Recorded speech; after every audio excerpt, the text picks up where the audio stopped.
어제 제가 이 자리에 왔었는데 어제 오신 선생님들보다는 적게 오신 것 같습니다. 병원에서 지금 계속 이런 인문학 강좌가 수년 동안 이어지고 있는데 제가 올해는 조금 주제를 물론 이제 이 소개를 하다 보면은 정업지역의 내용이 포함이 됩니다. 궁극적으로 이 인문학이 뭔지 이것부터 좀 접근할 필요가 있고 그 개념을 알고 왜 인문학이 필요한지 왜 공부를 해야 하는지 그거를 아시게 되면은 관심이 더 커질 것 같아서 이 주제를 이렇게 잡았습니다. 인문학을 통한 문제 해결력과 창의력의 신장, 이게 단순히 인문학으로 그치는 게 아니고 모든 학문분야, 지금은 인문학이 모든 학문 분야에 적용이 될 만큼 확장이 되어 있어요. 우리는 이따 말씀드리겠지만 인문학 그러면 문학, 역사, 철학만 생각하는데 절대 그렇지 않습니다. 그래서 이 시간에 인문학을 통해서 문제를 해결할 수 있는 능력을 신장하는 그런 내용으로 말씀을 드릴 겁니다. 그리고 이제 문학, 고고학, 언어학, 종교학, 여성학, 미학, 예술, 음악, 신학 이렇게 다양합니다. 여기에 빠진 게 있어요. 법학도 다 들어가요. 제가 아까 얘기했죠. 인문학에 포함되지 않는 영역이 없을 정도로 지금 이것이 확장이 되고 있다. 이걸 이렇게 크게 얘기하면 그걸 뭘로 요약을 하냐면요. 문사철 세 가지를 얘기합니다. 문학과 역사와 철학. 줄여서 인문학을 담는 세 개의 그릇이 뭐냐? 문학과 역사와 철학입니다. 줄여서 문사철이라고 합니다. 근데 이것은 일본에서 이렇게 이 용어가 정립이 돼서 나온 거예요. 일본에서. 그러니까 저는 이 인문학을 담는 세 개의 그릇 중에 문학이 먼저 오지 않고 역사가 먼저 온다고 얘기하는 사람 중에 하나입니다. 인문학의 핵심이 역사예요. 지금 앞에서 말씀드린 고고학에서 신학까지 이것도 전부 그 바탕에 뭐가 있어요? 역사가 있어요.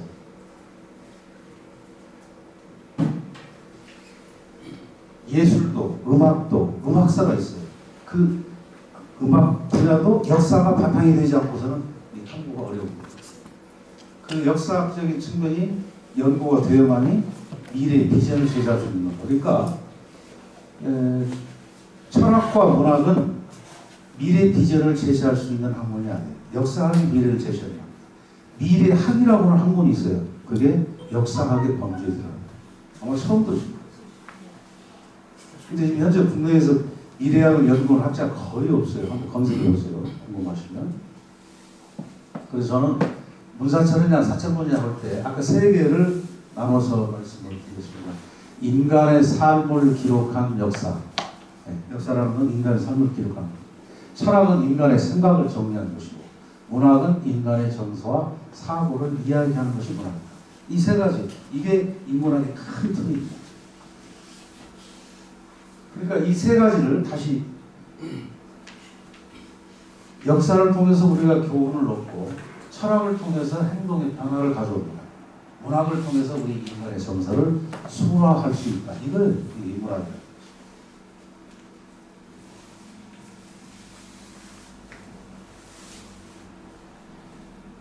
자, 왜 사철문이 맞느냐는 얘기는 앞에서 미래 비전을 제시할 수가 없다. 벤처 사업가 이민화 선생이라는 분, 재작년에 돌아가셨습니다. 벤처 사업가인 이민화 선생이 이런 얘기했어요. 인문학 시간에 제가 그런 말씀을 드렸는데 역사는 단순히 지나간 과거의 기록이 아니라 미래 국가의 비전을 제시하는 학문이라고 했어요. 벤처 사업을 했던 분. 이 LG 칼텍스 석유회사 있죠. LG가 GS 칼텍스.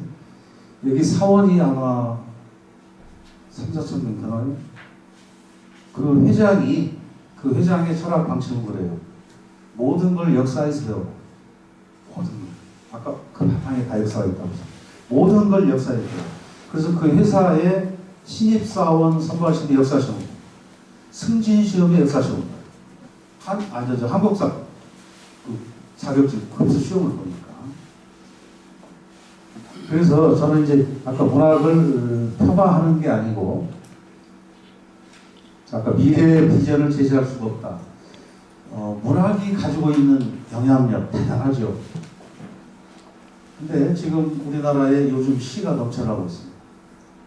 문단에 등단할 수 있는 경로가 500개가 넘어요. 527개로 집계되어 있습니다. 문예 잡지가. 1년에 여기를 통해서 등단한 시가 도대체 몇 명인지 집계가 안 되어 있어요. 이런 얘기가 맞습니다. 세계에서 시인이 가장 많은 나라가 우리나라로 얘기가 되고 있어요.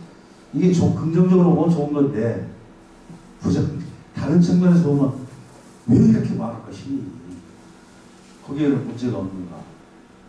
그래서 오죽 보면 나태주 시인이, 말을 잘못하면 제가 문학을 폄하하는 것을 들릴 수 있기 때문에, 나태주 시인의, 나태주 시인은 소개를 안 해도 아실 테니까, 나태주 시인 한 말을 인용을 해보겠습니다. 시가 넘쳐나다 보니까, 지하철만 가도 눈만 돌리면 시가 눈에 띈다. 그러다 보니까 결국은 시가 시시해진다. 이 나태주 시인. 그래서 시가 시시해지지 않으려면은 시시해져야 한다. 시를 통해서 우리 그 현실을 바라볼 수 있고, 이게 참여시죠. 지금 50 때도 그런 참여시가 나오는데 지금은 참여시 쓰는 사람은 볼 수가 없어요. 제 생각이긴 하지만 좀 이런 시도 나왔으면 좋겠다. 그래서 제가 이제 주변에 있는 본인이나 지인들한테는 역사시를 좀 썼으면 좋겠다. 우리 지역에 다큐시를 쓰는 시인도 지금 들어와 있잖아요. 전업에. 대단한 분들이. 백남이 시인이라고. 백남이. 앞에 우리 백남이 껴서 니은만 빠지는데 지금 저걸 와 있어요. 다큐 시집으로 그 수원백실에서 그런지 몰라도 백정기 의사 시 전체가 백정기. 그러니까 백정기 의사에 관한 역사 공부 관련된 책 논문을 다 읽었겠죠. 그렇지 않고서 그 시가 나올 수가 없고 녹여낼 수가 없는 거죠. 저는 그런 시인들이 나왔으면 좋겠다. 이제 이 문학이란 무엇인가로 해서 개념을 짧게 좀 얘기를 해드리겠습니다. 이 문학은 후만이 다스라고 봅니다. 가끔 그 방송에 대학 인문학 강의는 교수를 소개하는데 후만의 타스칼리지 교수. 저는 좀 귀에 거슬리더라고요. 제가 그걸 안 봤으면 저걸 쓰지 않는데 시청자들이 저걸 보고 인문학이 후만의 타스라고 하는 사람이 얼마나 될까. 꼭 굳이 그렇게 표시해야 되는가. 이 정치, 경제, 역사 등 인간과 인류 문화에 대한 정신과학이 바로 이 문학입니다. 그런데 우리 정업이 정신과학이 발달한 지역, 자 예를 들어서 상충곡뿐만 아니라 그렇죠. 500년 전통의 향양인 예견이라든지 실록 보존에 또 기록문화 장소로서도 의의가 있는 곳이고, 그래서 정신문화가 유난히 발달한 지역이다. 풍류를 비롯해서 일일이 연구하기로 하면 많죠. 그러니까 그렇게 말씀을 드리지 않아도 여기 계신 선생님들은 다 알고 계시니까 굳이 구체적인 예는 다 들지 않겠습니다. 그다음에 두 번째는 자연과학에 대립되는 영역입니다. 인문과학, 자연과학. 그래서 아까 철학이나 역사학과가 대학의 인문과학대학에 편제가 되어 있지요. 인문과학대학. 거기에 과가 빠진 거예요. 그러니까 모든 학문은 탐구 방법이 과학적이어야만 된다. 인문과학대학, 자연과학대학. 그렇죠? 그런데 사람들이 착각하는 거예요. 역사학은 탐구하는데 과학적이지 않아도 된다고 생각하는 모양인지, 사람들 우리가 입시 때문에 그런 영향에서 불려졌겠지만 암기 과목으로 집어넣는 게 아닌가. 너무나 많아요. 이거는 자연과학에 대립된 영역인데 분석적이고 비판적인 특징을 가지고 있습니다. 그래서 저를 뺀 역사학을 전공한 사람들은 철학과 마찬가지로 아주 논리가 뛰어납니다. 아주 말씀을 잘해요. 그 대표적인 경우가 바로 누굴까요? 저기 누구죠? JTBC 사장 손석희, 네, 손석희 아나운서. 손석희 아나운서가 저보다 기수가 빠르면 일기가 빠르든지 그 사람은 아예 같을 것인데 이분이 국민대 국사학과를 나왔어요. 거기에 유명한 조동걸 교수라는 분이 있어요. 경북 안동 출신인데 지역사, 안동 지역 역사를 연구해서 이걸 확장해서 경상도 지역 역사에 확장해서 교수가 된 이 지역사의 권위자입니다. 이분이 조동걸 교수의 지도를 받기 위해서 그 학교를 갔어요. 손석희 아나운서는 잘 아시겠지만 대단한 분이죠. 그래서 역사는 암기 과목이 아닌 역사적 사고력과 비판력을 기르는 한국문화 과목이다. 그래서 굉장히 논리적이고 말씀 잘 드러납니다. 바로 이걸 얘기해요. 자, 그러면 인문학을 글자 구조로 보겠습니다. 인문학의 본래 문은 원래 사람이 죽었을 때 악령을 쫓기 위해서 사람의 심장 부분에 그린 무늬를 뜻하는 말이었습니다. 네. 그 기원이 저렇게 돼 있어요. 이것이 이제 후대의 글월문으로 정착이 된 것이다. 그래서 한마디로 얘기하면 인문학이란 사람이 그린 무늬, 그 자취, 사람이 남긴 자취를 연구하는 학문이다. 이렇게 정리할 수 있습니다.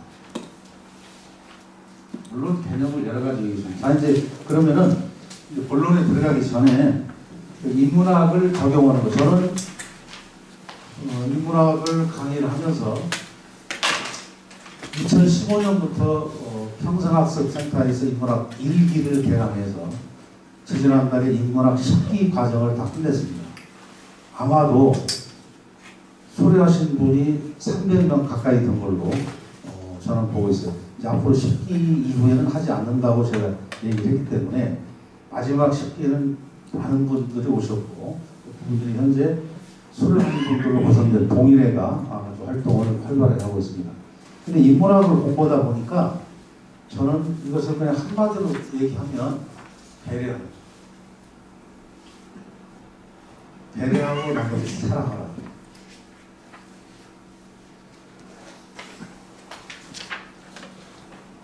자, 이게 이제 그 손석희 아나운서가 한 말인데요. 제가 너무나 그 글귀가 와닿아서 인문학 시간에 가끔 인용했던 말입니다. 이게 방송에서 백분 토론에서 했던 얘기예요. 근데 그 말이 방송을 들을 때 와닿아서 남을 비판하기에 앞서서 남의 비판에 익숙해져라. 그러니까 우리 주변을 보면 남을 비판하기를 잘하는데 자신을 비판하는 것은 견디지 못하는 사람들이 한둘이 아닙니다.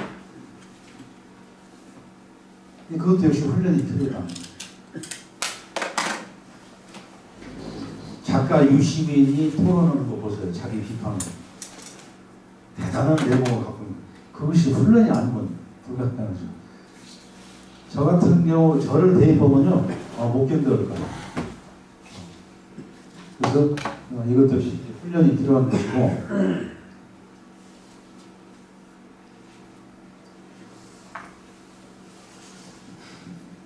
그 다음에 또 이런 경우도 있어요. 인문학을 공부하는 여러 가지 이유가 있는데 사석에서 얘기를 나누다 보면 역사나 인문학에 대해서 물어보는 경우가 있겠죠.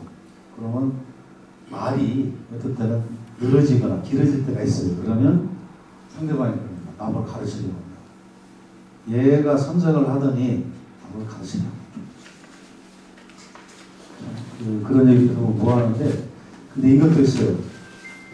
가르치는 일을 즐겨하지 않는 사람이 선생이 돼서는 안 됩니다. 그렇죠? 가르치는 걸 즐겨하지 않는 사람이 선생을 하면 자기가 하는 일에 대해서 즐거워야 하는데 그 일이 즐겁지 않다면 해서는 안 되는 거예요. 그런 선생 밑에서 아이들이 교육받고 배운다고 할 때 얼마나 그것이 참다운 교육이 되겠냐. 간단한 겁니다. 그러나 그렇다고 해서 가르치는 일을 즐거워하되 절제할 필요가 있다. 그래서 제가 공자의 말씀을 다루었지 않습니까? 그 밑에다가 노래에 나오는 얘기죠.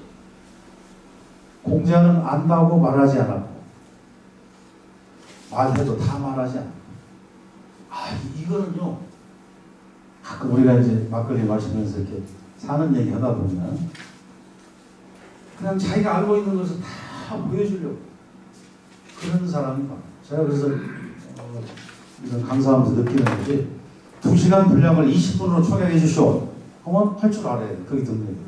반대로 20분 분량 내용을 가지고 2시간을 끌어주시오 했을 때 그것도 할 수 있어야 되는 거예요. 둘 중에 하나를 못 듣는 게 아니죠. 이것도 훈련이 필요하다.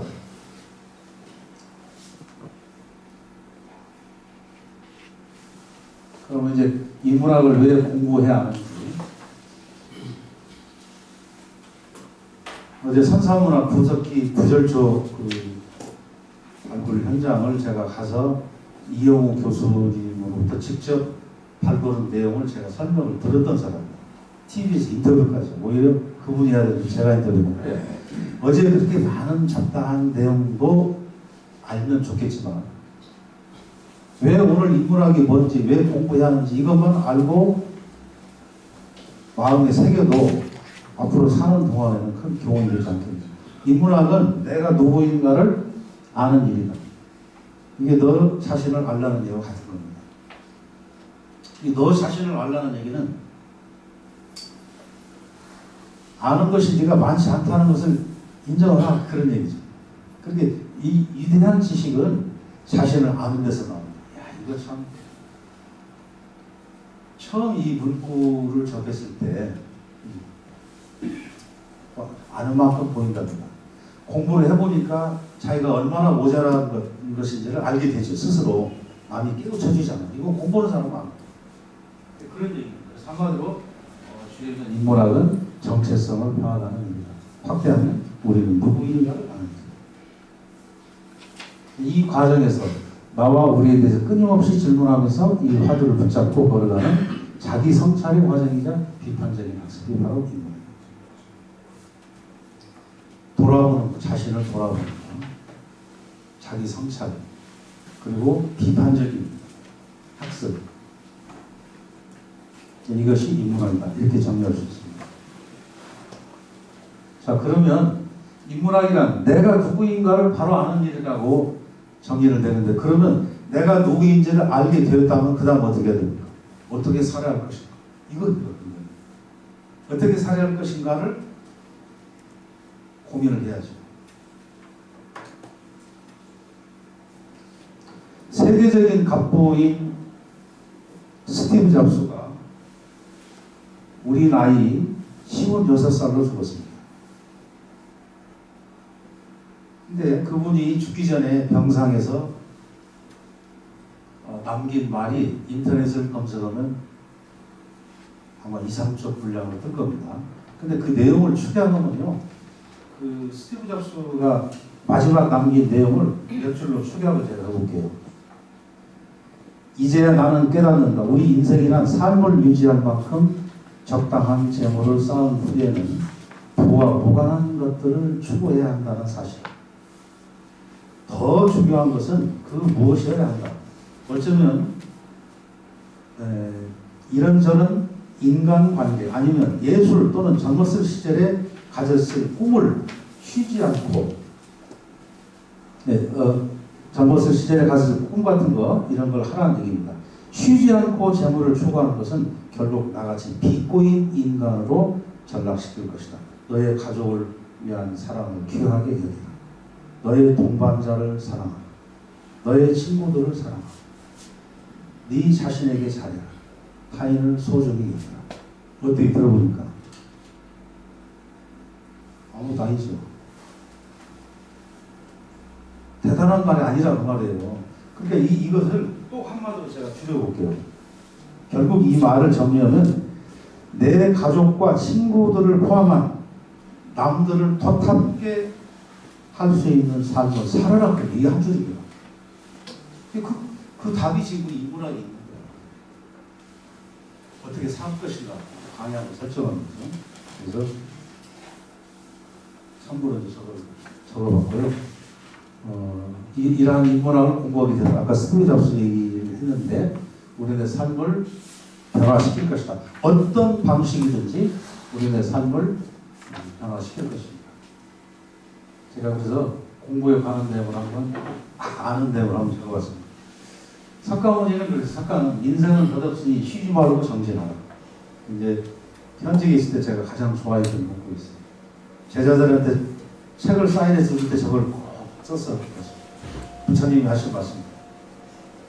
율곡 선생은 공부는 죽은 뒤에야 끝나는 거다. 자경문에 나오는 문구입니다. 다 아실 거예요. 아시는 거예요. 성철 스님은 그랬어요. 밥은 죽지 않을 만큼만 먹고 옷은 살이 보이지만 않으면 된다. 하지만 공부는 밤새워 한다. 조계종 10대 종정 해암 스님은 이렇게 얘기했습니다. 공부하다 죽어라.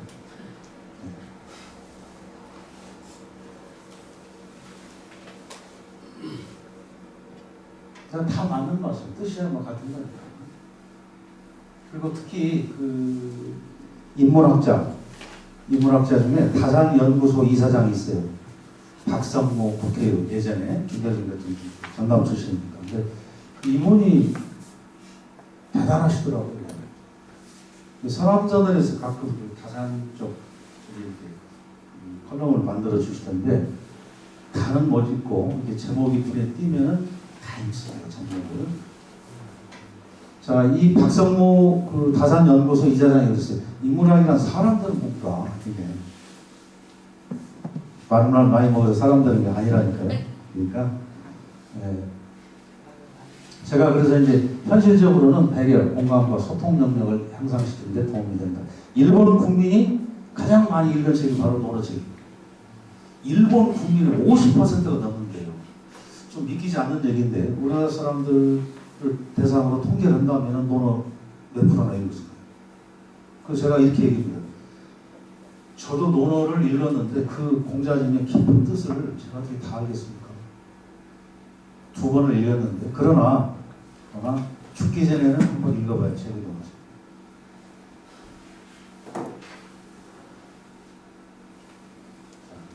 똑같은 내용에 그냥 넘어갈게요. 자, 그러면 인문학을 공부하기에 앞서서 이제 본론은 아니고 본론은 뭐 두 번째 시간에 해도 되니까. 그때는 그냥 우리가 일상적으로 편하게 듣고 이해할 수 있는 그 키워드 중심으로 얘기할 겁니다. 아마 지금 듣기에 좀 지루하고 짜증나고 그랬을 텐데, 자, 일단 인문학을 공부하기 전에 마음 그릇을 키우는 훈련부터 하자. 어느 고집센 사람이 있었습니다. 47에 27이라고 주장하는 고집센 사람이 있었습니다. 똑똑한 사람이 47에 28이죠. 어떻게 27이 되느냐. 둘이 주장이 너무 불평하다 보니까 고을 원님한테 가서 판결을 받자고 의견을 모았어요. 그러니까 판결을 고을 원님이 이렇게 내렸습니다. 47에 28이라고 주장하는 분한테 권장 10대 쳐라. 그러니까 이 47에 28이라고 한 사람은 지금 황당하죠. 근데 이 판결한 그 고을 원님의 그 부연 설명이 그렇습니다. 47에 27이라고 우기는 이 아둔한 놈하고 싸우면 네가 더 어리석은 놈이다. 왜 이런 놈하고 싸우냐. 그 논쟁의 가치가 없다는 얘기죠. 결론은 개랑 싸워서 이기면 개보다 더한 놈이고 개랑 싸워서 지면 개보다 못한 놈이고 개랑 싸워서 비기면 개 같은 놈.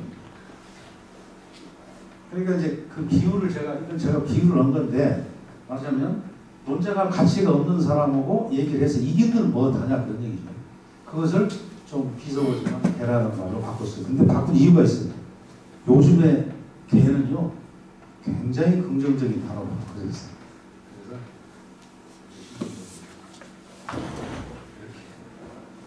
개똥. 그렇죠? 아, 연세가에서 다 모르시는. 요즘 애들이 앞에 개를 붙이면요 그게 삐꺼내는 게 아니고 개 이뻐 그러고 아주 예쁘다는 거예요. 개쩌라고 그러는 거예요.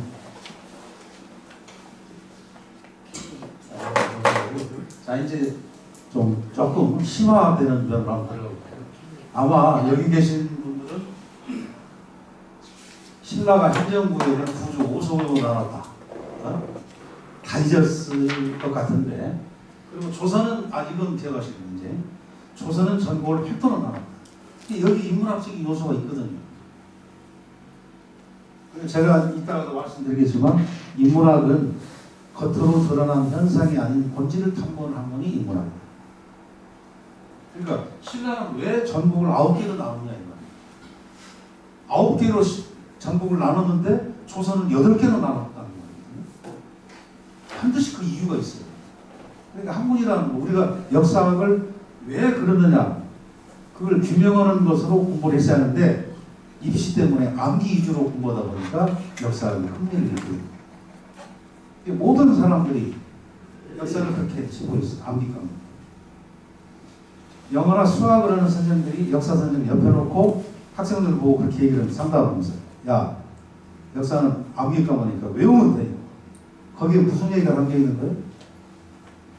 역사과목, 역사학은 외우기만 하면 되니까 그 고도의 머리를 쓰지 않아도 된다. 그 말이 포함되어 있습니다. 아까 제가 얘기했어요. 역사학은 과학이다. 역사 과학이다. 심대만의 과학이 아니다. 모든 학문의 탐구 방법은 과학적이어야만 한다. 근데 저것을 아시려면은 이걸 아셔야 됩니다. 지금 조금 어려운 데가 있습니다. 저 그림이 뭔지 아시나요? 저 그림. 저 그림이요. 자, 이걸 좀 어렵게 생각하지 마시고, 중국 고대 전설상에 복희씨가 있어요. 삼왕오제는 들어보셨죠? 삼왕오제. 복희씨, 수인씨, 신동씨. 자, 이 복희씨 때 하수는 황하를 얘기합니다. 이 황하에서 용마가 나오는데, 이 용마가 등에 쥐고 있던 그림이 55개의 점으로 된 그림이 있었는데 이것을 하도라고 합니다. 하수에서 나온 그림이에요. 이 그림이 이거예요. 이겁니다. 뭐예요? 이게 황하에서 나온 용마가 쥐고 온 그림이에요. 근데 이 자세히 보시면 중앙에, 자, 여기가 북쪽입니다. 여기가 남쪽이에요. 여기가 중앙이고요. 그 중앙에 지금 동그라미, 흰 동그라미가 몇 개냐면 5개가 있고, 검은 동그라미가 10개가 있어요. 숫자로 얘기하면 중앙은 뭐예요? 5와 10이 되는 거죠. 이것을 역학에서 뭐라고 얘기하냐면 생수와 성수라고 합니다. 발생되는 수, 거기다가 모든 건 땅의 기운을, 영향을 받기 때문에 플러스 5가 들어가요. 그래서 여기에서 남북이 기준이 되기 때문에, 여기 북쪽이죠? 이게 남쪽입니다. 그래서 남북이 기준이 되기 때문에 북쪽이 위에서 1번이고 남쪽이 2가 되죠.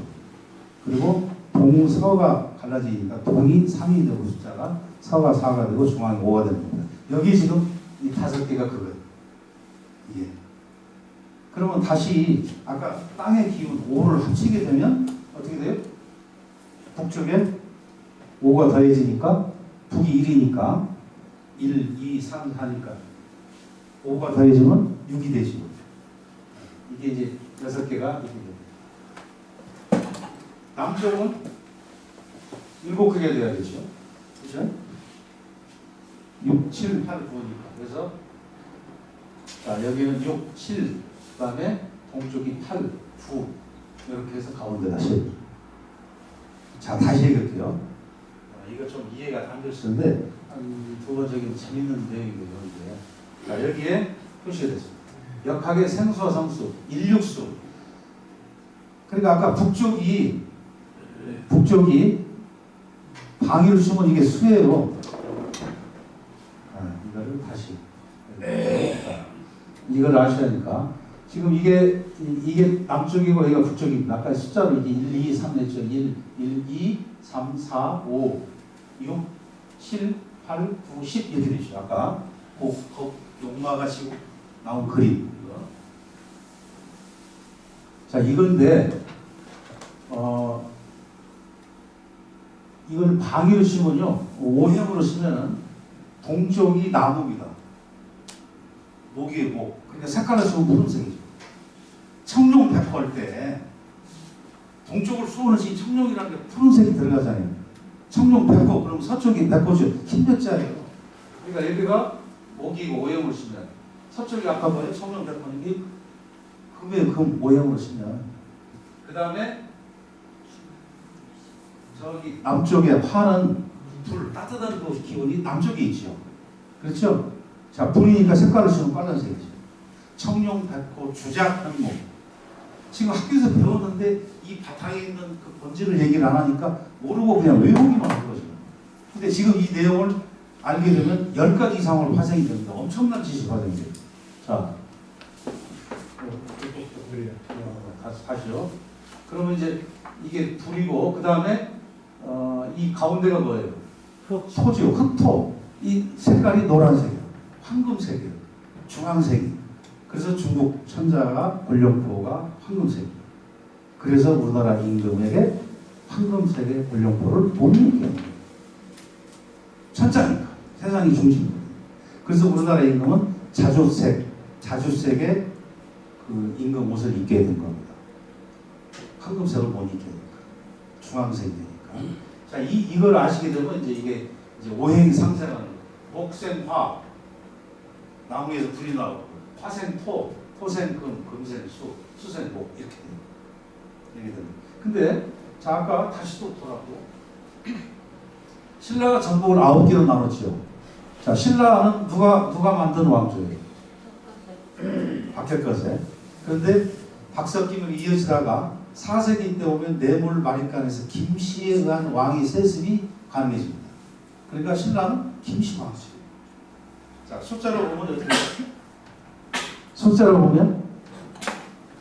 보면 아까 역학에서 신라는 김씨에 의한 왕조이기 때문에 4와 9가 나오죠. 전국을 9주로 나누는 거예요. 근데 아까 그 바탕이 지식이 안 되면 이 내용을 모르는 거예요. 조선은 이성계가 세웠습니다. 자, 이씨 한자를 잘 보세요.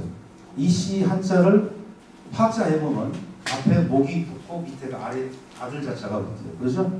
그러니까 목왕조라는 얘기죠. 이걸 보겠습니다. 숫자가 어떻게 돼요? 3과 8이죠. 그러니까 전국을 8도로. 똑같은 왕조인데 왜 신라는 여기를 전국을 9개로 나누고 여기는 8개로 나누고, 그 바탕에 인문학적인 요소가 있다는 얘기죠. 이제 이걸 가르쳐 주면 학생들이 인문학에 뿅 갑니다. 아니, 거짓말 아니에요.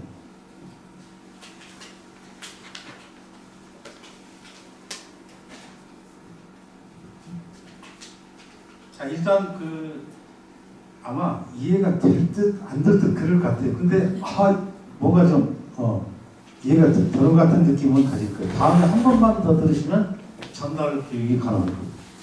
자, 재밌기가 없지만 좀 기다리시면 재밌는 내용 많이 나와요. 그 다음에 이제 이게 아까 하도이고, 낙수라고는 강에서 거북이 등에 그려진 그림이 있었던데, 아까 그 그림이 이거예요. 이게 하도고 이게 낙서예요. 네? 그래서 여기서 이 복귀 시대 나온 용마가 지고 온 그림, 이게 여기에서 만들어진 것이 8개에서 4개 뜬 것이 태극기 4개고, 아까 제가 얘기했잖아요. 이거 알게 되면 엄청난 인문학적 지식이 파급이 된다. 처음에 어릴 때 느껴진다고 해서 포기하면 안 되고, 아까 그 부분을 알게 되면 확장이 됩니다. 계속. 그리고 이 하도와 낙서의 도자와 낙서의 서자를 딴 것이 지금은 도서관이에요. 도서관이라는 용어 어원이 여기 있습니다. 하도와 낙서. 하도의 도하고 낙서의 서. 그럼 뭐예요, 이거는? 하도는 그림 도자죠. 그리고 여기는 글서자죠. 그러니까 책이 도서관, 도서는 뭐예요? 글과 그림이 있는 거라. 그 어원이 여기입니다. 하도와 낙서. 자, 이제 아직은 시간이 있으니까 제 시계로 43분인데 50분까지 하고 10분 쉬었다 하겠습니다. 자, 제가 아까 인문학은 그 본질을 규명하는 거라 했는데, 우리 저 고천교의 중심 건물이 심일전이라는 사실을 잘 아시죠? 요 건물인데 현재 서울 쪽에서 대웅전으로 옮겨졌다는 말씀을 드렸습니다. 근데 이 고천교 건물이 왜 심일전이냐? 아까 왜 신라가 구조로 나오냐? 이걸 규명하는 것이 인문학이라고 했어요. 규명이 되지 않는 분야도 있겠죠. 그렇죠? 자, 여기 자세히 보시면 편하게 10과 1이 숫자로 써 있어요. 한자로 열심이고 한일자입니다. 그렇죠? 근데 이게 무슨 뜻이냐면요. 자, 이게 이제 그 고천교 중앙본선의 중심 건물인데 1이라고 하는 것은 양의 숫자입니다. 그렇죠? 양의 1, 2, 3, 4가 양음 그렇게 나가니까 양의 숫자이고 시작을 의미하는 숫자입니다. 10은 음의 숫자이자 완성의 숫자입니다. 그렇죠? 그러니까 10과 2를 합치면 뭐가 됩니까? 시종을 뜻합니다. 제 해석이. 근데 저는 99% 제 해석이 맞다고 자신하는 사람이니까. 그래서 10과 1은 바로 시작과 끝을 의미합니다. 시종을 의미합니다. 그러니까 뭔 얘기예요? 바로 여기서 시작하고 여기서 완성된다. 어디에서? 정업에서. 후천개벽의 새로운 세상이 중심이 여기서 시작이 되고 여기서 끝내서 완성된다. 그 메시지를 담아놨다는 얘기 편하거든.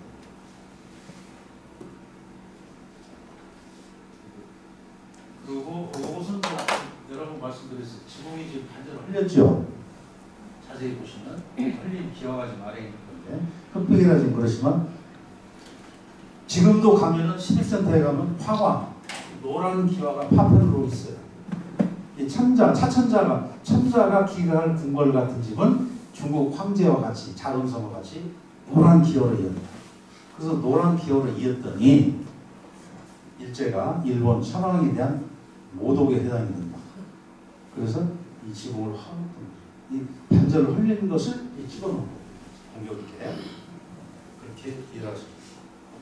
자, 이제 그리고 이 부분은 60갑자와 음양 5행서를 활용한 그 내용인데요. 이거는 이것만 가지고도 몇 시간 하는 거니까 이따 시간이 나오면은 흥미 위주로 말씀드릴게요.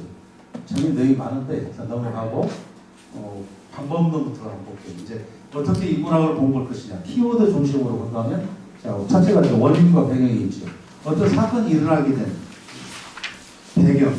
우리가 학교에서 그 역사 보면 반드시 그러죠. 뭐 사건 나오면은 첫째 원인, 배경, 과정, 결과, 의의, 역사적 이렇게 항목을 정해서 공부하듯이 첫째가 원인과 배경. 왜 그러냐 이거 왜? 현상이 아닌 본질을 파악하는 학문이다. 그 얘기가 잘 보세요. 동학이 어디서 나왔어요? 경주에서 나왔습니다. 수원 제주. 근데 그 동학 농민혁명의 종교 사상적인 배경이 바로 동학이라고 하는 종교인데 종교는 경주에서 나왔는데 거기서 혁명으로 안 터지고 고구에 오니까 혁명이 터졌어요. 이걸 규명하는 것이 역사이고 인문학이거든요. 있어요. 왜 고구에서 전국의 그 많은 지역에서 왜 경상도에서 발생된 동학이 정읍으로 오니까 혁명으로 터지냐는 거죠. 그 고구만이 가지고 있는 지역적 특성이라든지 또 우리 정읍 지역의 어떤 문화와의 차이 이런 게 있겠죠. 지금 어제 그 삼남대로가 옛날 남도에서 서울로 과거를 보러 가기 위해서 올라오는 길이 명성으로 지정이 되었습니다. 정비 사업이 들어갑니다. 어제 중간 보고가 있었어요. 용역. 제가 갔는데 제가 이런 얘기 제안을 했습니다. 보고 내용이 좀 없길래 갈제를 중심으로 갈제 이남이 노령 이남이에요. 그게 장성이에요. 그렇죠? 그 갈제 이북이 노령 이북인데 이게 정업이에요. 근데 이 갈제를 거기 하나 넣으면 장성과 정업의 문화 차이가 심각한 차이가 있습니다. 자, 아까 장성, 생거 장성 잠깐 얘기했죠. 거기 유학이 발달한 거예요. 피랑서원이 그 김현우 선생님 모신 곳인데 정업은 같지만 하나 넣으면 정감로, 예언사상, 비유 비결, 풍수, 보청. 보청교, 이게 다 아까 부청교 이거예요 다. 이렇게 차이가 나요. 그래서 이런 갈제를 기준으로 노령, 이남과 이북의 이런 현격한 문화 차이를 콘텐츠로 풀 수 있는 방법을 고민해달라고 했어요. 제가 그랬더니 이제 자기들이 연구 용역 내용에 그것이 없으니까 자 종교 쪽으로 또 얘기했어요. 불령과 불발에게 공소가 있었어요. 삼질 공소 없어 그 내용이. 그러니까 그 책임 연구원이 깜짝 놀라더라고요. 여기에 등천리 공소 있고 불령 불발에게 이방 선언교회 최중진 목사가 저기 보천교 대덕전 지금 이제 대덕전이 지금 자세한 내막은 여기서 말씀드리기 그렇고 거기도 증산예수입니다. 돌아가신 최영단 여사, 박문기 선생 다 그 보천교 모학교구 연결 다 돼요. 이것을 종교 사적지를 탐방하는 코스를 만들어도 좋다고 해서 이제 제안을 해드렸어요. 전혀 이분들은 그 옆에 그 불련마을 대표 황 사장님 나왔었는데 아 지금도 있어요. 지금도 공소가 있다. 그래서 이렇게 그 원인과 배경을 파악하는 것, 무장폭동에 앞서서 반드시 사상폭동이 일어나게 됩니다. 그래서 만약에 동학이 나오지 않았더라면 동학 농민혁명이 발생이 되었겠는가? 이렇게 진정해요.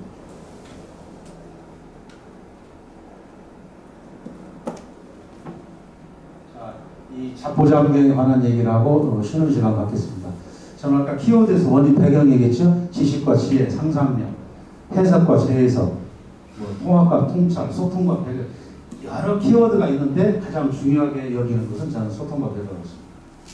자, 여기서 자포자기에 관한 얘기. 네. 자, 한번 보겠습니다. 제가 인문학 교재 2015년부터 인문학 교재를 표지에다가 넣어놓는 글귀가 있습니다. 이 자포자기는 좀 생소할 텐데요. 이게 불교의 초기 경전입니다. 여기에 이 말이 있어요. 문장이 긴데 제가 좋아하는 부분만 발췌했습니다. 유리하다고 교만하지 말고 불리하다고 비굴하지 말라. 사나우면 남들이 꺼려하고 나약하면 남들이 업신여기나니 사나움과 나약함을 버리고 중도를 지켜라. 태산 같은 자부심을 가지고 누운 풀잎처럼 자신을 낮춰. 제가 지금 읽은 내용 이 부분을 항상 담고 살아요. 때로 제가 말이라는 건 아무리 조심을 해도 실수하죠. 제 자신을 돌아볼 때 나도 이런 면이 있겠다. 역경을 참아내고 형편이 잘 풀릴 때를 조심하라. 이 부분 아까 이것은 무슨 얘기냐면요. 자존감은 갖되 그걸 드러내지 마라 그러지. 그거 무슨 얘기입니까? 자신을 드러내지 않아도 그렇게 하지 않아도 남들이 알아주는 것이 중요합니다. 인문학 시간에 우리 김희종 회장님이 하신 말씀입니다. 내가 누군데가 아니고 내가 뭔데 라고는 그런 하심의 훈련을 인문학 시간에 훈련하지 않고서는 안 되거든요.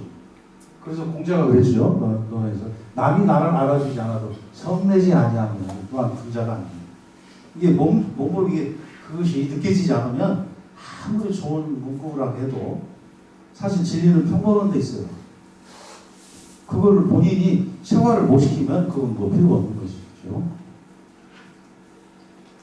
재물을 오물처럼 볼 줄도 알고 터지는 분노를 잘 다스려라. 우리의 바람이 실현되지 않아도 우리의 기도와 꿈이 이루어지지 않았어도 인생의 가장 큰 영광은 한 번도 쓰러지지 않는 것이 아니라 쓰러질 때마다 일어서는 것이다. 이게 자포자기의 핵심인데 다시 한번 그거를 이것이 지혜로운 예상입니다. 다시 한번 해보죠. 자, 이제 키워드 쪽을 계속 지금 말씀드리고 있는데 관찰과 관점의 차이는 의미 부여, 개념과 어원, 관찰과 유추, 이미지 확장 하나만 말씀드릴게요. 아까 사진을 미리 띄웠죠. 이 코카콜라가 안 팔리니까 이 생각을 한 거예요. 겨울에 콜라의 소매량이 감소하니까 코카콜라에서 만든 산타 할아버지 이미지를 이렇게 만들었어요. 지금 그 빨간 모자와 빨간 옷, 흰 수염, 코카콜라 빨간색에 흰 글씨를 새겨 이 작업들. 그래서 겨울에 산타 하면 콜라 생각나. 콜라 하면 산타가 생각나. 이 이미지 연결시키는 거예요. 지금 무슨 말씀 드리려고 하면 인문학을 한다고 하면 모르는 사람들 돈 안 되는 건데 그걸 하는데 오죽하면 그래서 이제 아까 인문학이 적용되지 않는 범위가 없을 정도로 지금 확장이 됐다고 그랬죠. 그래서 인문학의 파비다라는 책이 나왔어요. 인문학은 파비다. 굉장히 두꺼운 책인데 거기는 뭐 정치, 경제, 문화, 아까 같이 뭐 종교, 법률 전 분야에 걸쳐서 인문학이 적용되는 부분을 다 담아놨어요. 예술까지.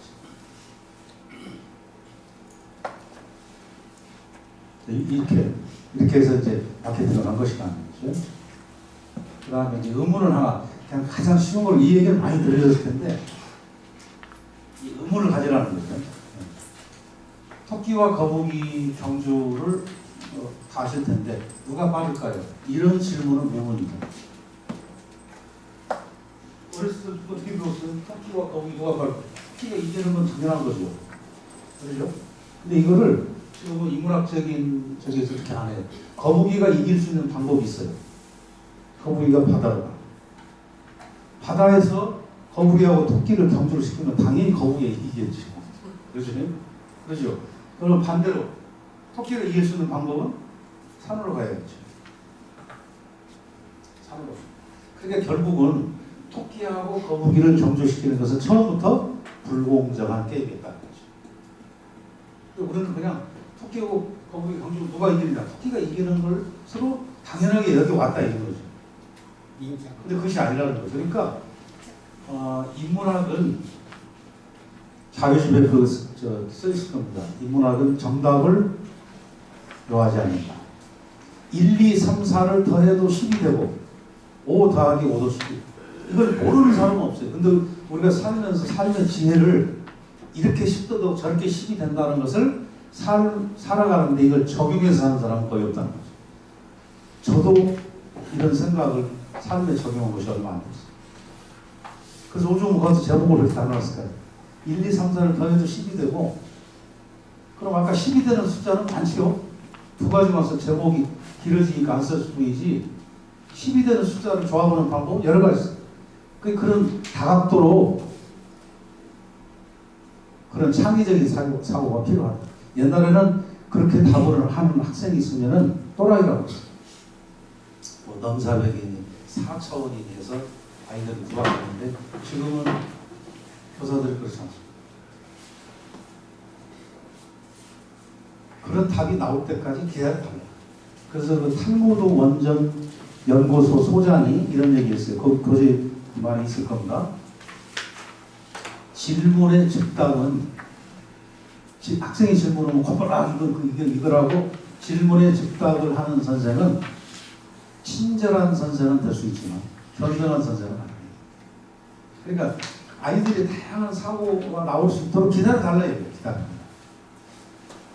근데 우리는 그렇게 교육을 안 했어요. 그런 것이 인문학을 공부하면서 생각해 봐야 될 문제다. 자, 역사 쪽으로 들어가 볼게요. 이거는 뭐 인문학 시간에 여러 번 말씀드린 건데, 조선시대의 혼인 연령이 남자 16세, 여자 14세. 왜? 왜라는 의문을 가지고. 근데 이거를 우리가 학교에서 어떻게, 저걸 외우라고 그러죠. 외우라고 하니까 이게 외울 것이 한두 가지가 아니니까 어려워지는 거죠. 근데 지금 이제 말씀드린 내용을 듣다 보면 저걸 외울 것도 없이 그냥 자연스럽게 머릿속에 입력이 돼요. 금년 5월 달에 통합 농민혁명 기록물이 세계 기록유산으로 지정이 됐어요. 여기에 사발통문이 포함됩니다. 근데 이 사발통문은 20명이 서명한 글자인데 서체가 똑같죠. 한 사람 서체로 돼 있어요. 그래서 이게 진짜 아니다는 얘기가 나왔거든요. 진위 여부의 논란이 수십 년 있었어요. 물론 반론이 있는데 그 당시에 글을 쓸 수 있는 사람이 몇이나 됐겠어요. 그렇죠? 그러니까 이런 거사에 나도 참여하겠다. 내가 글을 쓸 줄 모르니까 당신이 내 대신 써라 할 수도 있는 거죠. 근데 이게 재밌는 건 여기 서명자 중에 송국섭이라는 사람 이름이 있어요. 이 사람이 당시 나이가 15세. 15세. 만으로 치면 14세입니다. 이 사람이 여기 참여할 수 있었을까? 이런 반론이 나왔어요. 아까 16세, 14세에 결혼할 수 있었다. 조선시대에. 그러면 15살이면 결코 지금 시각으로 봐서 어린 나이로 봐서는 안 된다. 또 설령 어린 나이로 친다 하더라도 이 혁명을 전개하는 과정에서 전력, 적정 사전 어린아이들은 의심을 안 하니까 적정 사전을 파악할 수 있는 전력 역할을 할 수 있는 문서를 전달한다. 그런 활용할 수 있다. 그런 면에서는 이제 그런 면에서 반론이 나왔었죠. 또 저 선사시대에는 오스트랄로피테쿠스 우리 역사 시간 첫 시간에 배우는데 학자들이 지금 보기에 그렇습니다. 오스트랄로피테쿠스는 7, 8세에 성인이 되고 12, 3세에 사망한 걸로 정리가 되어 있어요. 그러면은 7, 8세에 성인이 돼서 후손을 남겼다는 얘기예요. 그 당시에 사람들의 생체 리듬은 저거였다는 거죠. 네? 지금 시각으로 봐서는 안 된다는 거죠. 이게 조언의 편안으로 봐서는 안 된다. 이거를 당시 생체 리듬이 수명이 짧고 그렇잖아요. 수명이 짧으니까. 자, 그래서 이제 아까 이 내용을 아시려면 남자가 16세고 왜 여자가 14세야 되느냐. 남자의 인생 주기를 8단위로 보기 때문에 그렇습니다. 이게 무슨 얘기냐. 여자 아이는 인생 주기를 7단위로 봅니다. 여자. 그러니까 이게 무슨 얘기냐면 여자 아이는 7살에 유치가 빠지고 연구시가 나요. 근데 아들은 사내 아이는 8살에 전기가 빠지고 연구시가 나요. 그래서 이 동양학적인 사고는 바로 남자는 그래서 인생 주기를 8단위로 보고 여자는 인생 주기를 7단위로 본다. 자, 그거를 정리해 보겠습니다. 그래서 여자는 27에 14, 아까 16, 14세였죠. 아까 조선시대 코디 연령이 16, 14세잖아요. 27에 14, 남자는 28에 16. 이제 이해가 됩니까? 이 논리가 적용이 되면. 그렇죠? 그래서 27에 14가 되고 여자는 77에 49에 해경이 되는 겁니다. 죄송합니다. 요즘에 그런 용어를 안 쓰더라고요. 완경이라는 용어를 쓰는 것 같아요. 추세에 맞게 써야겠죠. 고친다고 했는데 안 고쳐집니다. 그래서 물론 이거 개인차가 있죠. 이제 49세에 완경이 되고 안 되고 하는 문제는 개인차가 있지만 상당한 분들이 이 나이에 완경이 오더라 그런 얘기입니다. 실제로 가임 여성 우리나라에서 임신할 수 있는 여성의 나이를 15세에서 49세까지 봐. 그렇게 해서 통계를 냅니다. 딱 맞는 얘기. 이렇게. 밑에는 써놨네, 완전. 여기는 이제 이렇게 해놓고. 남자도 마찬가지예요. 그럼 아까 남자는 28에 16, 88에 64예요. 그러니까 이제 남자는 64세에 여자를 쓰면은 완경과 같은 시기고, 이것도 물론 개인차겠죠. 당연히. 그거 이제 개인차가 있는 것까지 그 연구자들이 통계내는 것 저쪽도 모르는 얘기니까. 아무튼, 통상적으로 그냥 대체로 그렇다. 이렇게 이해를 하시면 됩니다. 예, 없는 것이 없을 수 있습니다. 없는 거니까. 그 64세의 남자가 여자 같은 완경의 나이가 된다 그러면 이게 공교롭게도 현대사회에서는 이게 은퇴하는 나이입니다. 직장에서. 그렇죠? 62, 3, 4월 딱 맞는 나이. 그래서 우리나라에 이게 이제 물론 의학이 발달해서 수명이 연장되면서 지금 노인의 그 정년을 70살 올리자고 그렇게 나오잖아요. 네. 근데 아무튼 지금 65세부터 노인으로 규정이 돼 있고 그렇게 예우를 해줍니다. 그래서 입장료 안 받는 데가 많잖아요. 그렇죠? 아마 여기 오신 선생님들은 거의가 다 대부분이 노인 이게 지금 65세 대우를 받는 분이실 텐데. 자, 그래서 제가 하는 얘기야. 여자 나이 49세와 남자 64세라고는 남녀는 생물학적인 차이가 있다. 제가 무슨 얘기를 하는지 아시겠죠? 모르겠습니다. 이 사람 잘 알죠? 마크롱 대통령, 의사 없는 대통령, 15세 때 교사와 15세는 중학생이겠죠. 교사와 학생 신분을 만나서 25세 연상의 고등학교 선생님과 졸업 15년 뒤에 결혼한 사람이에요. 유명한 얘기죠. 뭡니까? 이게 연상 연하 커플인데 사진을 보겠습니다. 이승만 대통령도 1875년생인데 그 영부인이 1900년생이에요. 25년 차이나요. 지금도 25년 차이라고 하면은 이거 대단한 일인데 지금 이제 이승만 대통령 때 25년 차이라고 하면 엄청난 차이 나죠. 국내에서도 지금 10년 사이에 연상녀 연하남 남자가 나이가 적고 여자가 나이가 많은 커플이 11%가 증가했어요. 저는 이것을 한때 유행이지 절대 오래 못 간다. 시대가 만들어낸 공사. 이제 제가 하는 얘기예요. 그래서 사진 하나 보겠습니다. 이게 누구예요? 이게 아까 얘기한 프랑스 마크롱 대통령. 그 오른쪽이 은사였던 지금 저 같이 결혼하는 부인이라고 말해요. 아까 생물학적인 나이 차이 얘기했죠. 안 맞지. 맞겠어요? 그래서 이런 뭐 연상녀 연하 커플이 연하남 커플이 그게 얼마나 갈까? 그 다음에 논문 똑같은 비슷한 얘기입니다. 공자의 아버지가 숙량 흐리죠. 네, 너는 이제 근보시면 나가지.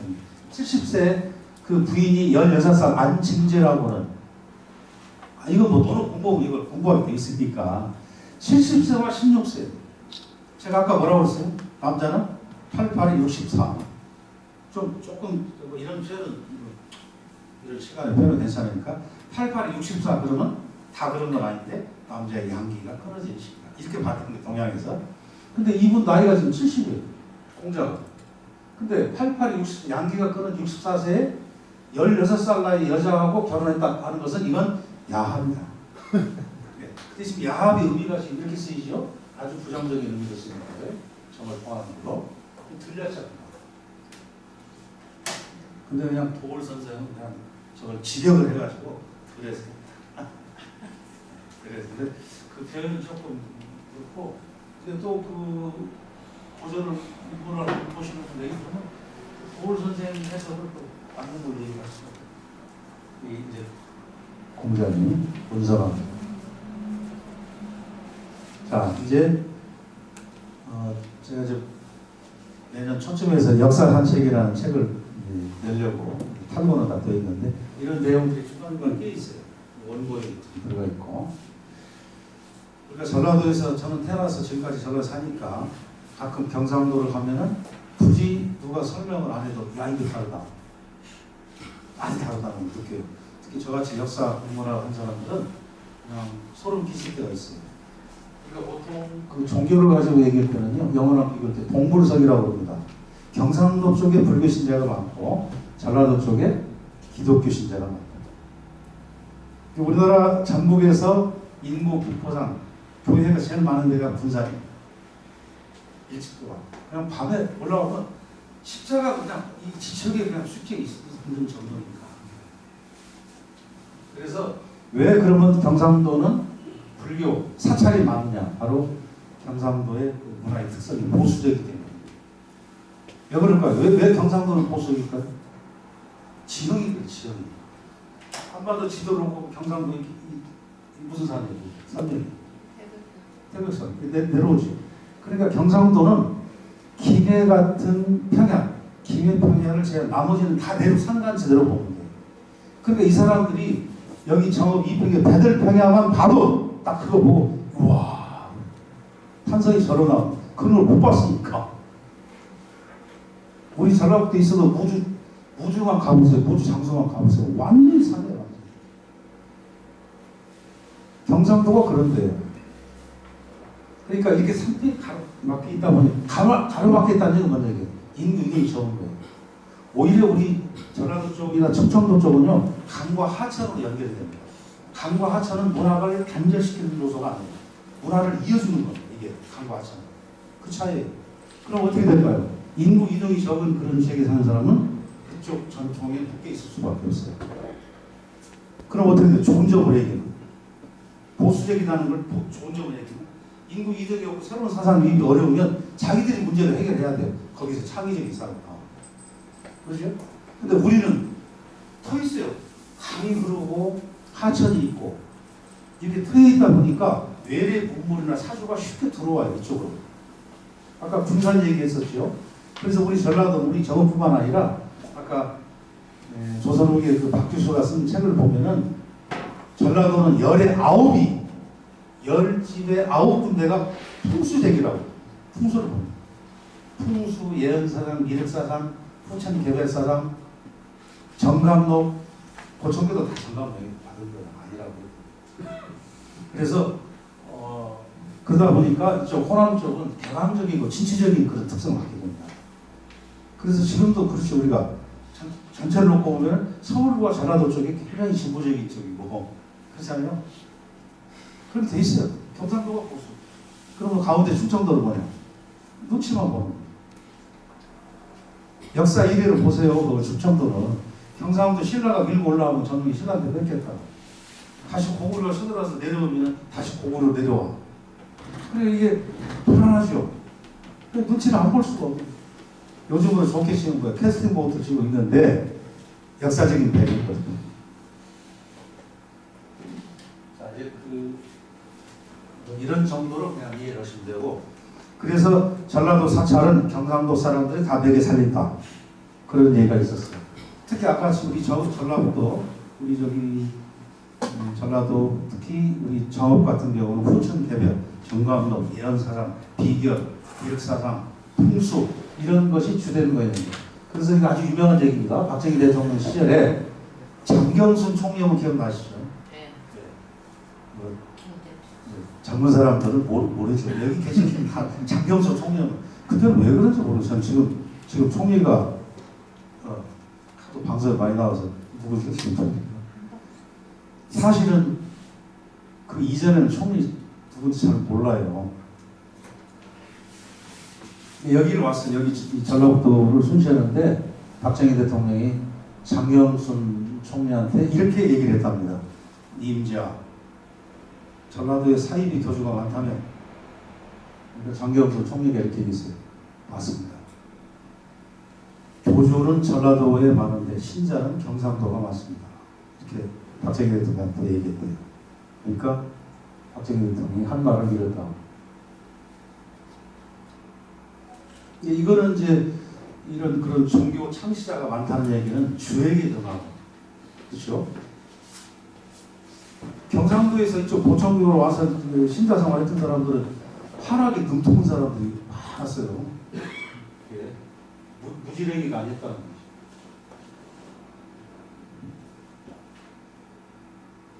자, 이거는 이제 혹시 기억나시나 모르겠어요. 경희대학교 국문과에 서정범 교수라는 분이 있었어요. 그게 아마 저 내용이 어디 나오냐면 그분이 74년에 썼나 64년 어원별곡이라고 하는 책이 있는데요. 뒤죽이다 보니까 아주 정말 착한 아니에요. 박정희 대통령이 돌아가신 것이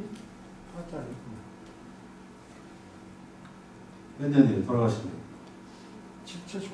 79년이죠?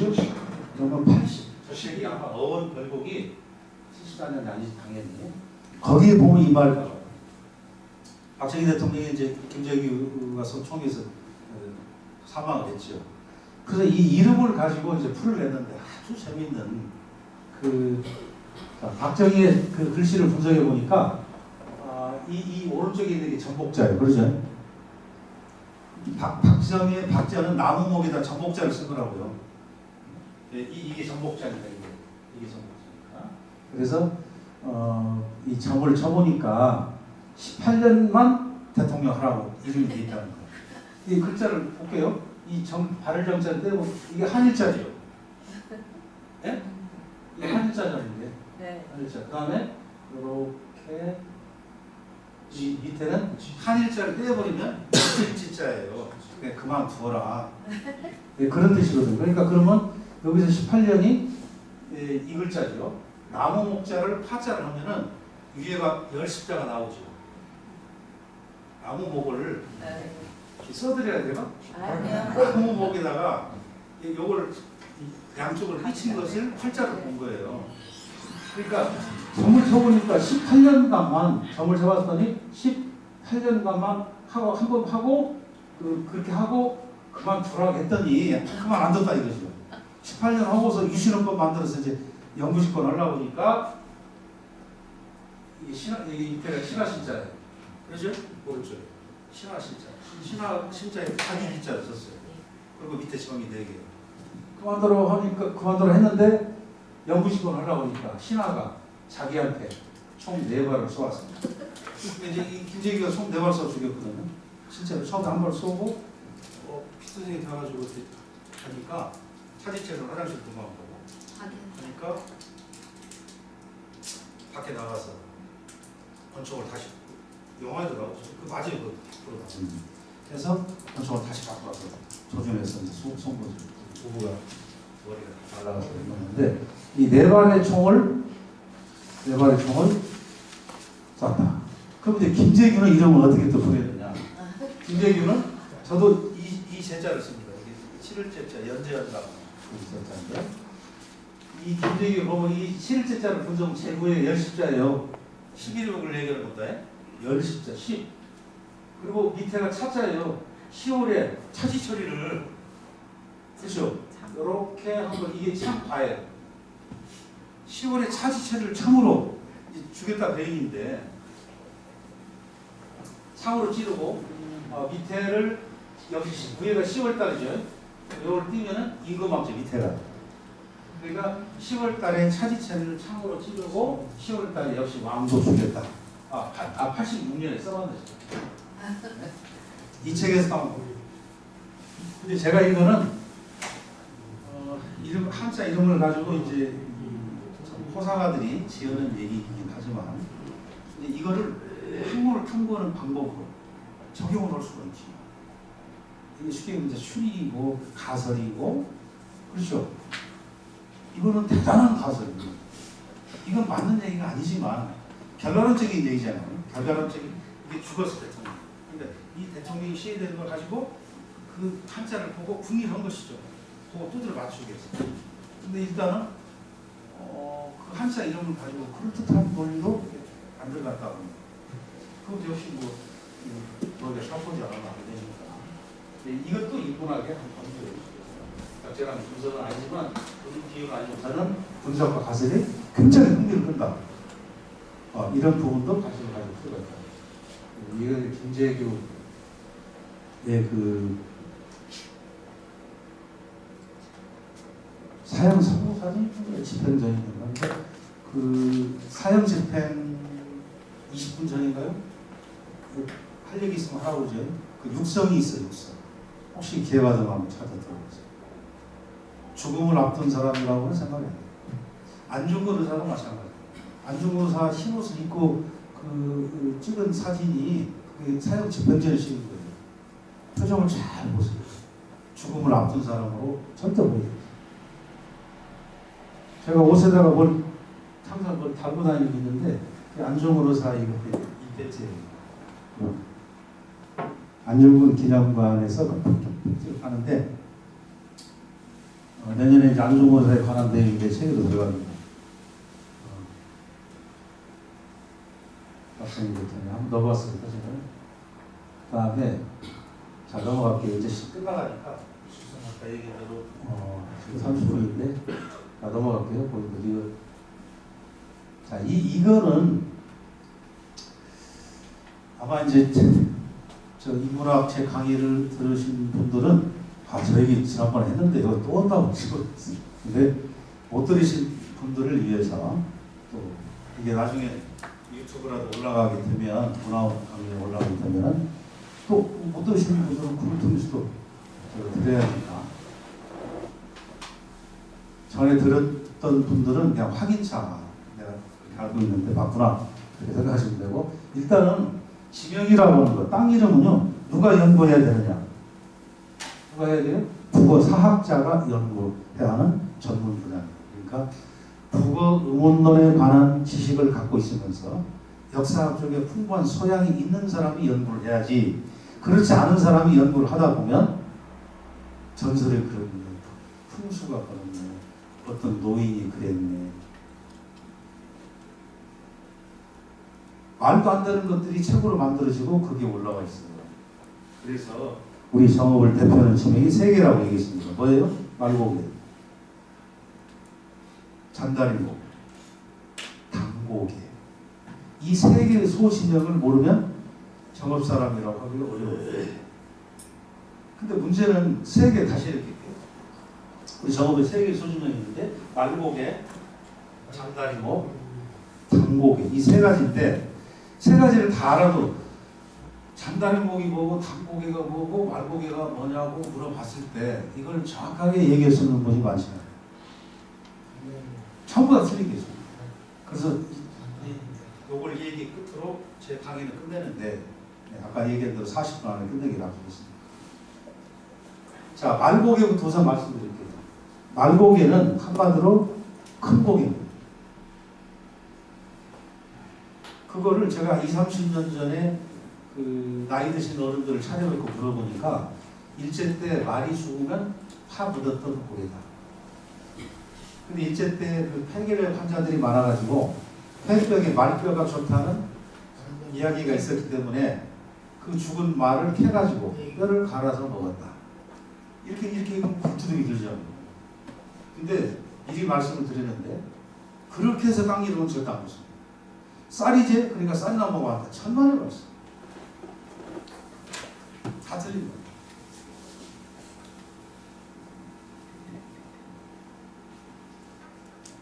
그 예를 들어서 뭐 전설에 누가 어떻게 됐더라. 그것은 그렇게 되고 난 뒤에 그 전설이 만들어지는 거예요. 쉽게. 그래서 말고기에는 말이 크다는 뜻의 순수한 우리말입니다. 크다는 뜻의 순수한 우리말. 그래서 큰 거리 말거리. 우리가 지금 쓰고 있거든요. 말거리. 저 두성산에서 제일 큰 봉우리가 말봉이에요. 무덤도 큰 것을 말무덤이라고 합니다. 말을 무덤기 때문에 말무덤이 아니에요. 중국에 가면 장군총이 있죠. 장수왕의 무덤이라고 하는 거. 학생들 배우는 거. 그 현지에 가서 물어보세요. 저 무덤을 뭐라고 하더라고요. 장군총이라고 하는 거예요. 말무덤이라고. 크다는 뜻의 순서는 우리말. 그러면 반드시 이런 질문이 나옵니다. 동초등학교 넘어가는 그 고개가 어떻게 크냐? 그렇죠. 누가 봐도 큰 고개가 될 수 없어요. 그런데 왜 큰 고개라는 말이 듣느냐? 그거는 크다는 것은 작다는 말의 상대어입니다. 이게 큰 고개라고 한다면 원래 자궁이 있다는 얘기예요. 그 자궁이거든요. 그게 작은 몰고개. 옛날에는 그 길로 다녔습니다. 그러면 여기서 작은 몰고개는 뭐냐? 몰은 마을이라는 뜻도 있고요. 마을 지명에 그거 못 들어보셨어요? 작은 마을이라는 뜻이에요. 몰이 마을이라는 뜻이다.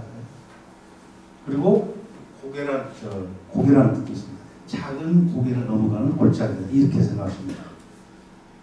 그래서 지금 거기가 작은 고개이기 때문에 여기를 큰 고개라고 한다. 그렇게 이해를 하시면 됩니다. 이게 잔다리 목이 작은 고개로 말이에요? 예? 잔다리 목이 작은 고개예요. 거기는 고개가 아니죠. 잔다리 목이니까. 그거 보고 보여. 그치 잔다리 목. 그러니까 이제 말씀드리고 끝낸다고 죠. 잔다리목은 이 잔이 작다는 뜻의 순수한 우리말입니다. 작다는 뜻의 순수한 우리말. 그러니까 그것이 우리가 살아있어요. 그 작다는 뜻의 순수한 우리말이 큰 돈이 아닌 경우가 잔돈이에요. 그리고 큰 돈이 아닌 경우를 잔병치레한다고 그러고, 그리고 이 시골에서 옛날에 잔다랭이, 잔다랭이라고 네? 잔돈, 잔병치, 잔다랭이, 잔꾀 부리지 마라. 이게 다 작다는 얘기. 그럼 여기서 다리가 뭐냐? 이 다리는 조심해야 할 일이 한자로 옛날 국어로 치면 디귿에다가 없어진 아래아가 있어요. 이 다시 그 살려야 돼요. 아래아 반치 열이 다 살려야 돼요.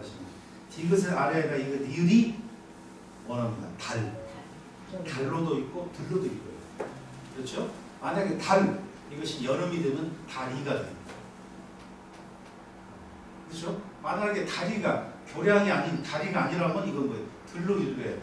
디귿의 아래 니을이. 저 방공면에 가면 잔버들이 있어요. 잔버들, 잼비들. 그러니까 거기에 버들나무가 많았다. 천만이 봤어. 버들은 뻗었다는 얘기. 잔이 작다는 얘기. 작은 단이 뻗어져서 나옵니다. 천부가 다 그러죠. 구절절 다 마찬가지. 여기서 다 시간이 없어서 다 얘기를 못하는데, 그래서 잔다리 목은 작은 다리가 있는 목이라는 거예요. 정업 현청을 들어오는 중요한 길목이에요. 그게 바로 어디냐? 나약곡이 있었던 나무 다리가 있었어요. 여기가 작은 다리와 똑같은 얘기입니다. 큰 무게가 있으면 작은 무게 있다는 상대적인 말을 하겠죠. 여기가 작은 다리면 큰 다리가 있겠죠. 그게 연직이에요. 큰 다리. 상품도. 네, 그러니까 저는 거기까지는 모르지만 지금 어원만 얘기하니까 이렇게 정리가 되고, 이 말복에는 그 한국 의학사를 보면요, 1920년대 조선에 3대 질병이 있었죠. 저겁니다. 의학사가 우리나라에 책 2권밖에 없어요. 그렇게 학문이 발달했다는 거예요. 20년대 3대 질병이 폐결핵과 콜레라, 한센병입니다. 이때 폐결핵에 걸리면 다 죽는 줄 알았어요. 그러니까 아까 얘기했듯이 특히 문인들이 그냥 문하고 문인들, 글 쓰는 사람들이 그냥 폐폐 걸리는 당연한 걸 알았는데, 그러고 걸리면 죽는 줄 알았어요. 근데 이 질병에 아까 같이 말뼈를 갈아먹으면 특혜약이라는 이야기가 있었다, 그 당시에. 그러다 보니까 그 얘기를 그렇게 받아들였는데 아니라는 거죠. 그 다음에 당복에는요, 당복에는 그 위치가 호랑고등학교를 넘어가는, 유창아파트를 넘어가는 데가 당복이에요. 원래는 단고개입니다. 사직단이 있었던, 전국 각 후년에 다 사직단이 있어요. 서울의 사직단을 사직공원으로 만들어놨죠, 일본 놈들이. 그렇죠? 사직단이 있었던 고개이기 때문에 거기에 바로 뭐가 있어요? 유창아파트가 그 뒤에가 단현마을. 현 고개였자. 그 6.25 때 이런 얘기 또 합니다. 예, 그건 이제 생략하고, 아무튼 이제 그런 의미로 우리 정업의 그 세 개의 소진영을 이해하시면 되고, 저 밑에 있는 미드덤 얘기만 하고 끝내겠습니다. 자, 이제 2분 남았는데, 우리가 이제 일상생활에서 횟집을 가면 이제 해물탕을 먹을 일이 있잖아요. 그러다 보면 이것도 지금 인문학에서 공부해야 될 내용이, 아까 이게 의문론인데, 이걸 공부하게 되면 땅 이름을 주면 아주 큰 도움을 받습니다. 이걸 반드시 공부해야 돼요. 이거 없이 하다 보니까 엉터리 증명 분석이 나오고 맞다고 우기는 거예요. 그래서 여기서 미라고는 미더덕이 해물탕에 들어가는데, 뭐 요즘에 미더덕이 얼마나 비싼지는 모르겠지만 대부분 그 횟집에서 5만 동이를 넣죠. 모양도 비슷하고 맛도 비슷하니까 싸니까. 근데 여기서 미가 뭐냐? 물에 고여요. 그러니까 이거는 그 16세기에 나온 최세진의 훈몽자이라는 책을 봐야 됩니다. 그러면 옛날 고어가 어떻게 쓰였다는 것이 나와요. 다 나오는 건 아닌데, 다시 말씀드릴게요. 물의 고어가 미다. 그래서 그러니까 산에서 나는 더덕은 그냥 더덕이에요. 산더덕이에요. 이거 물에서 나는 더덕이에요. 물에서 나는 더덕과 같아요. 마치 멧돼지 오듯이. 멧돼지, 산돼지가 멧돼지. 얘가 산이니까. 예? 그러면 이 미가 뭐니까 뭐예요? 물에서 크는 날이기 때문에 미나리예요. 어원이 물에서 나리가 크기 때문에 미나리. 자, 물이 있으니까 미끄럽죠. 그 미끄럽다 할 때 미가 물이에요. 우리가 쓰는 거. 미끄럽다, 미끈미끈하다, 미가 물이라니까요. 미끄럽다, 미끈미끈하다, 매끈하다, 매끈매끈하다, 다 이거예요. 미숫가루 다 물이에요. 물에 타고. 이 우리 말이 일본어로 올라가죠. 일본 말로 물이 뭡니까? 일본 말로. 미지. 예, 미지예요. 미가 우리 말로 물인데, 이것이 일본 말로 건너가서 미지가 됐다고. 그래서 일본에서는 물이 솟는다. 물이 솟는다. 아까 물이 미라고 했죠. 미샤샤. 발음도 비슷하지요. 이 어원을 공부하면은 중국어도 그렇고 우리말도 그렇고 일본말 주사점이 굉장히 많습니다. 중국어의 경우는요, 거의 한 40% 이상이 발음 그대로예요. 발음 그대로. 근데 이제 그 발음이 우리 같이 딱 떨어지는 발음이 아니고 불리는, 혀를 불리는 뭐라 그러죠? 설치음이라고 하나? 그렇게 되기 때문에 그래요. 그러니까 그걸 살리려면 아까 없애진 글자를 채워야 돼요. 그냥 상이 아니라 중국말로 샤. 아까 없애진 이 반치음, 여린 히읗, 그리고 꼭지 이음 이것을 살리면 중국시 발음이 가능해집니다. 아주 소름 끼치는 얘기예요. 그게 예를 들면 우리나라 홍민정음이 중국의 홍우정음을 보고서 만들었죠. 아 이건 진짜 소름 끼치네. 그래서 이거는 저도 앞으로 공부를 해야 될 분야인데 머리가 이제 끝까지 못 다뤄주니까 그럴 뿐인데 아무튼 관심을 갖고 공부를 다 같이 하는 거니까 또 앞으로도 뵐 기회가 있을 겁니다. 약속대로 이제 여기서 강의를 마치겠습니다. 고생하셨습니다.